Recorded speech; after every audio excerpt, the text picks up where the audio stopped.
guys, welcome to Urban Rhino Tutorials. On this episode I want to talk to you guys about ISO, which is one of the three components of the exposure triangle.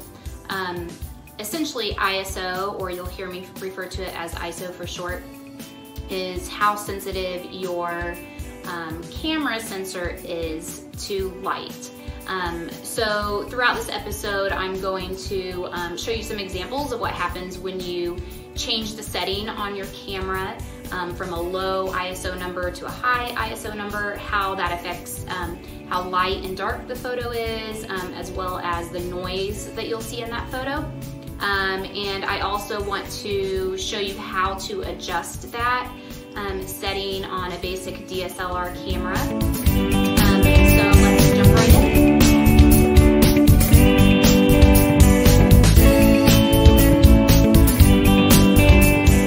Okay, hi guys, welcome back. I am now going to cover ISO with you guys. You'll hear me refer to it as ISO for short. So if you're wondering what I'm talking about, it's the ISO, which is the third setting in the exposure triangle. I'm going to include links at the bottom of the video to the exposure triangle, shutter speed, and aperture as well, in case you haven't covered those yet, especially shutter speed and aperture, which are important to understand how they work with the ISO. So essentially ISO is how much light comes in to your photo. So how bright it's going to be, how dark it's going to be. You're going to adjust this based on the setting that you're in. So right now it is about 6 o'clock at night, and the sun is about to set. So this is, in my opinion, the prime time to take photos. You still get a lot of natural light, but it's not that glaring, harsh sun. So Olivia's starting to get a little bit cold out here, so we're going to make this quick. But if it is the middle of the day, you want to try to find some either shade or hope for a little bit of overcast. We'll do a video later on shooting in the harsh light as well. But let's basically get down to this. So ISO, what you need to know is the lower the number is, the less light that is going to come in. So if it was the middle of the day and you're outside, you're going to want that ISO number to be really, really low to allow for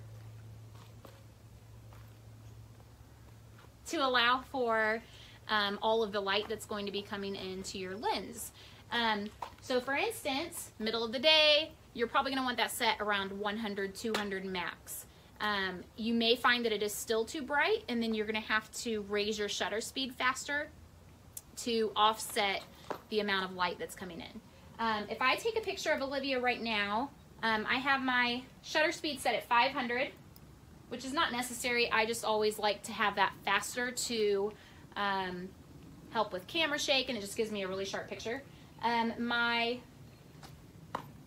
aperture is at 2.8, and right now I have the ISO set at 100. So this is the picture that we're going to get. My beautiful little model here. Olivia, let's go back here. Stand against this. Come on, babe.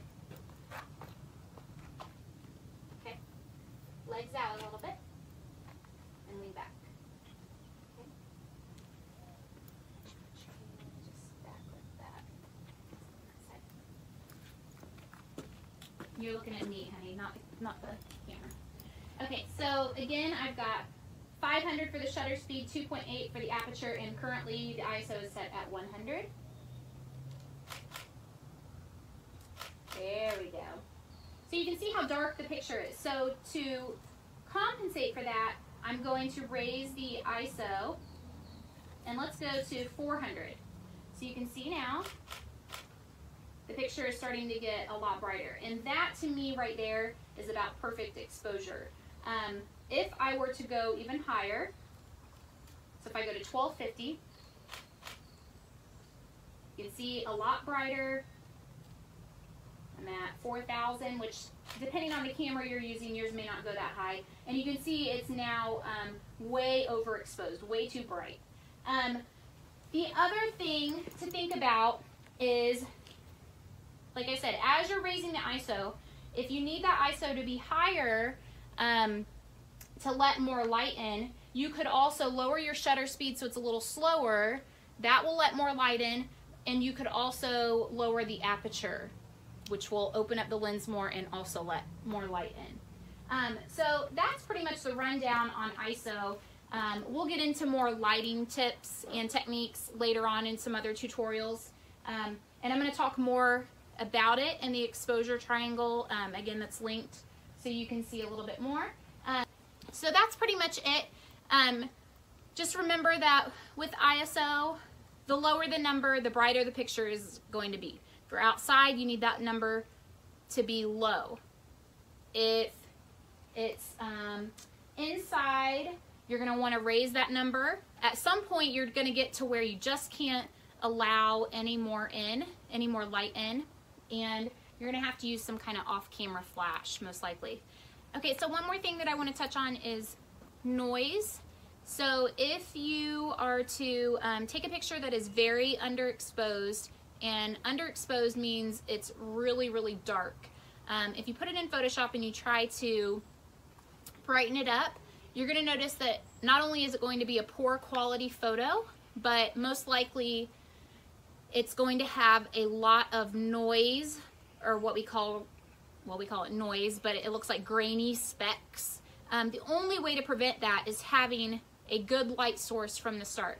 So you have to either have good natural light. If you're inside, take a picture by a window, or use some kind of off-camera flash.